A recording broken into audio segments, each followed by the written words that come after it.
नमस्कार दोस्तों। जम्मू कश्मीर के पहलगाम में 22 अप्रैल को पाकिस्तान के आतंकी हमले के बाद हमने इसके ठीक 15 दिन बाद जो ऑपरेशन सिंदूर को अपने लॉन्च किया, जो अभियान हमने स्टार्ट किया, उसके बाद जो हमने पाकिस्तान के दांत खट्टे किए हैं। सोचिए 4 दिन तक केवल हमारा ये इंडिया पाकिस्तान का वॉर चला था। 4 दिन में हमने इसके दांत बुरी तरीके से खट्टे कर दिए। शायद हो सकता है कि आने वाले समय में अब ये हमारे ऊपर कोई भी छद्म युद्ध ना करे, और डायरेक्ट वॉर करना तो बहुत दूर की बात है, क्योंकि वर्तमान में पाकिस्तान की इतनी हैसियत नहीं है। जी हाँ, झंडे में चांद का होना और चांद पे झंडा फहराने में एक ज़मीन आसमान का फ़र्क होता है। वो फ़र्क है आपका औकात का। जी हाँ, हमारा भारत इस समय चांद पे पहुंच चुका है। अपने भारत का तिरंगा हमने लहरा दिया, लेकिन इसको कई साल लग जाएंगे।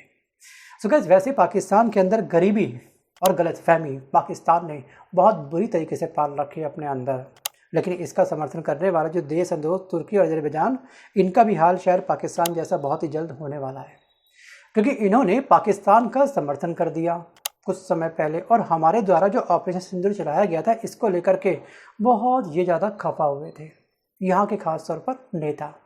और हमने मतलब कि भारत के निवासियों ने इनको काउंटर करते हुए इनको एक बहुत तगड़ा रिप्लाई कर दिया, #बायकॉट टर्की।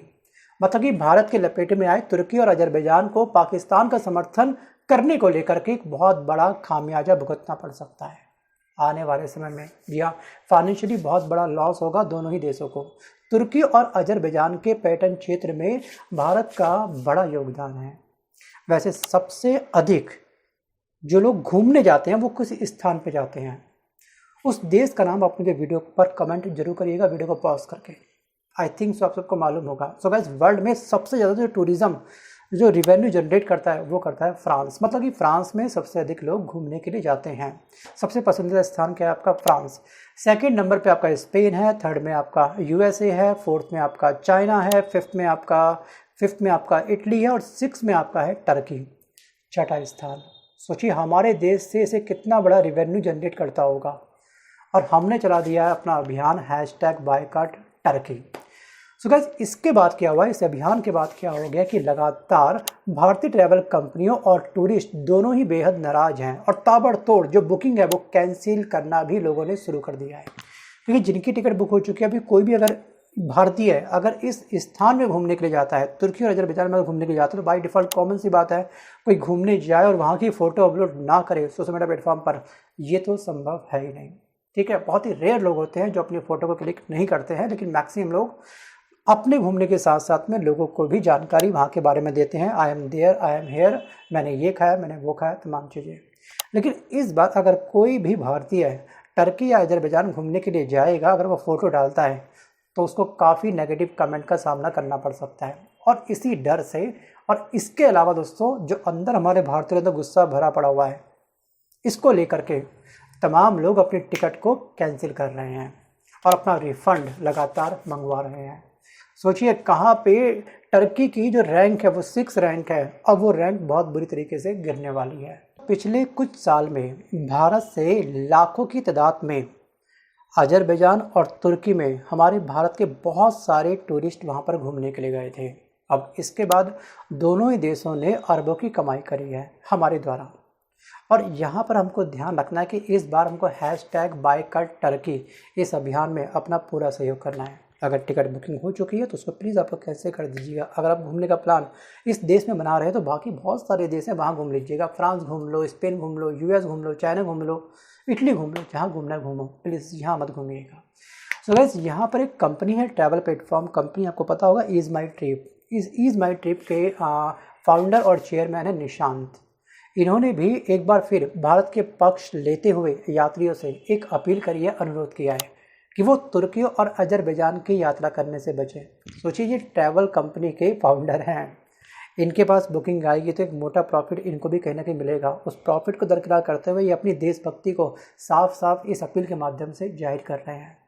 और जो हमारा भारतीय है इस अपील को सुनने के बाद में भी #बायकॉट टर्की वाले अभियान में पार्टिसिपेट नहीं करता है, तो वो सच्चा देशभक्त तो शायद नहीं है। ये मेरा पॉइंट ऑफ व्यू है। आपको क्या लगता है कमेंट करके आप मुझे पक्का बताइएगा।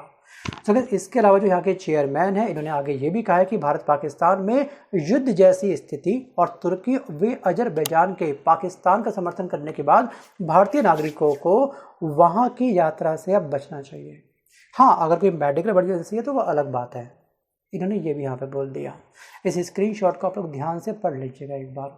अब कुछ लोगों का ये भी मानना होगा कि आखिरकार तुर्की और अजरबैजान ने ऐसा क्या बोल दिया जिसकी वजह से पूरे भारत के अंदर इतना बड़ा गुस्सा भरा पड़ा है। लोग अपनी टिकट कैंसिल कर रहे हैं, अपना एक बहुत बड़ा फाइनेंशियली नुकसान कर रहे हैं भारतीय। सो गाइस, आपको ध्यान रखना है कि भारत का जो ऑपरेशन सिंदूर चला था उसके बाद में तुर्की और अजरबैजान दोनों ने ही हमारी सैन्य कार्रवाई का विरोध किया था।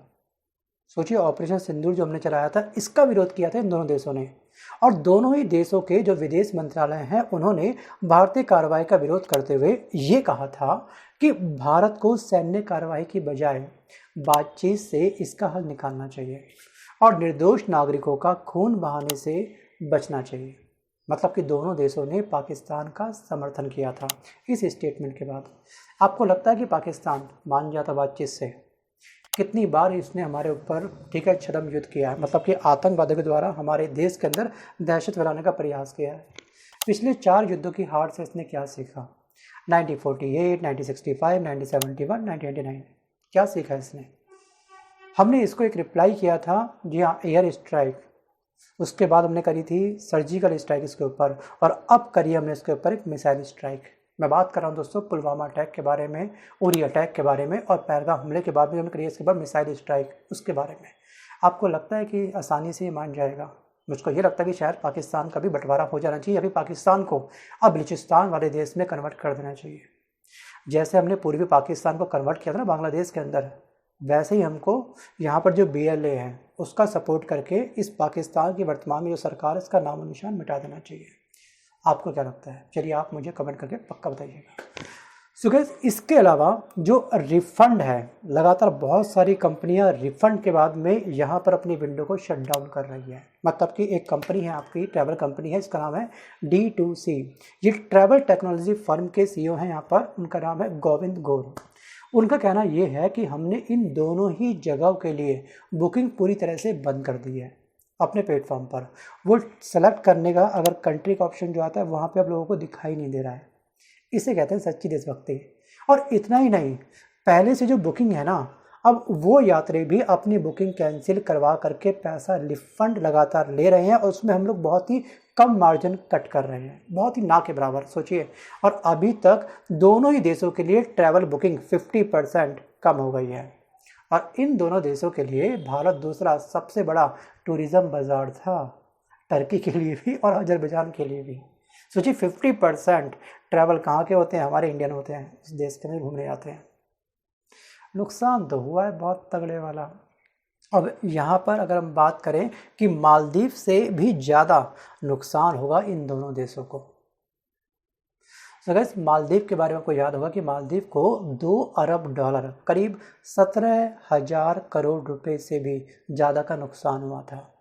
अगर हम आंकड़ों को ध्यान से देखेंगे तो पिछले साल तुर्की में ही 3.3 लाख भारतीयों ने टूरिस्ट वीज़ा लिया था यहाँ पर घूमने के लिए, और ये 2023 के 2.74 लाख यात्रियों के मुकाबले 20.7% ज़्यादा था। मतलब कि हमारे भारतीय लगातार ये आंकड़ा बढ़ रहा था घूमने का इस स्थान पर। और तुर्की भारत के लिए दोस्तों तेज़ी से बढ़ता हुआ टूरिज़्म का एक बाजार था हमारा भारत इस देश के लिए। और इसी तरह से अजरबैजान में भी पिछले साल 2.43 लाख भारतीयों ने यात्रा करी थी, और ये 2023 के मुकाबले 108% का एक बहुत तगड़ा उछाल था। अब इन्होंने अपने पैर पर खुद कुल्हाड़ी दे मारी है। और हाँ दोस्तों, तुर्की से भी हमारे साथ हम भी बहुत सारा इससे सामान इंपोर्ट करते हैं, उस पर भी इफेक्ट आएगा। बट जो सामान हम लोग इंपोर्ट करते हैं उसकी लिस्ट आपके सामने ये रही है, और अपनी सच्ची देशभक्ति के लिए हम इन सामान के बिना रह सकते हैं, कोई दिक्कत नहीं है।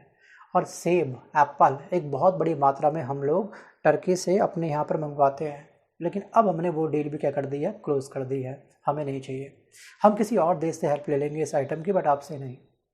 सो गाइस, आज के इस वीडियो में बस कर इतना है। अब आपको क्या लगता है कि सच में पाकिस्तान के साथ में हमको बातचीत करनी चाहिए थी क्या सच में तुर्की और अजरबैजान बिल्कुल सही थे जो उन्होंने कहा था कि भैया बातचीत करके सॉल्व कर लो अपना प्रॉब्लम, पाकिस्तान मान ही जाएगा? या फिर आपको भी लगता है कि पाकिस्तान लातों का भूत है, बातों से नहीं मानने वाला? थिंक अबाउट इट, डेप्थ में सोचिएगा, उसके बाद ही आप मुझे कमेंट करिएगा। सो गाइस, मिलता हूँ जल्द अपने वीडियो के साथ, तब तक के लिए धन्यवाद।